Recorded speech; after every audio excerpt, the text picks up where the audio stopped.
So hey guys let's see இந்த ரீடிங்கில் வந்து உங்கள் பர்சனோட சேனல் மெசேஜ் பற்றி தான் பார்க்க போகிறோம். ஸோ அவங்களோட சைட்லேருந்து என்ன ஒரு சேனல் மெசேஜ் வருது அப்படிங்கிறத பற்றி பார்க்கலாம். Okay, let's see that. Okay, I'm just getting this 3 cards. Cuddles and doodles. Okay, so I think உங்கள் பர்சன் வந்து லைக் பாசமாக பேசுகிற மாதிரியும் பேசுவாங்க அண்ட் somehow வந்து லைக் உங்களை வந்து வெறுப்பேசுகிற மாதிரியும் பேச சான்சஸ் நிறையா இருக்குது. Take care your self, I'm coming soon. So சில பேர் லாங் டிஸ்டன்ஸில் இருக்கவங்களுக்கு உங்களோட பர்சன் அதான் ரெமெம்பர் பண்ணணும்னு நினைக்கிறாங்க.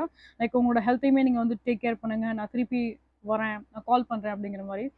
My bye my சூப்பர்மசி. ஸோ உங்களோட பர்சனோட லுக்ஸ் ரொம்ப அழகாக இருக்கும்னு நினைக்கிறேன். I miss your presence and your smell. So உங்கள் பர்சன் டெஃபினட்டாக உங்களை வந்து மிஸ் பண்ணுற மாதிரி தான் இருக்குது. அதனால தான் அந்த கடல்ஸ் அண்ட் டூடல்ஸோட எனர்ஜிஸுமே இருக்குது. லைக் இன்கேஸ் நீங்கள் ஏதாச்சும் ஃபைட் பண்ணியிருந்தாலுமே இந்த பர்சன் உங்களை மிஸ் பண்ணுற மாதிரி தான் இருக்குது. This world May against but I am not. So like in case நீங்கள் அவங்களோட பேரண்ட்ஸ்க்கு நீங்கள் பேசியிருந்தீங்க அப்படின்னா மைட் பி அவங்க பேரண்ட்ஸ் உங்களை அவாய்ட் பண்ணியிருக்க மாதிரி இருந்திருக்கலாம். பட் ஆனால் இந்த பர்சன் உங்களை அவாய்ட் பண்ணலை.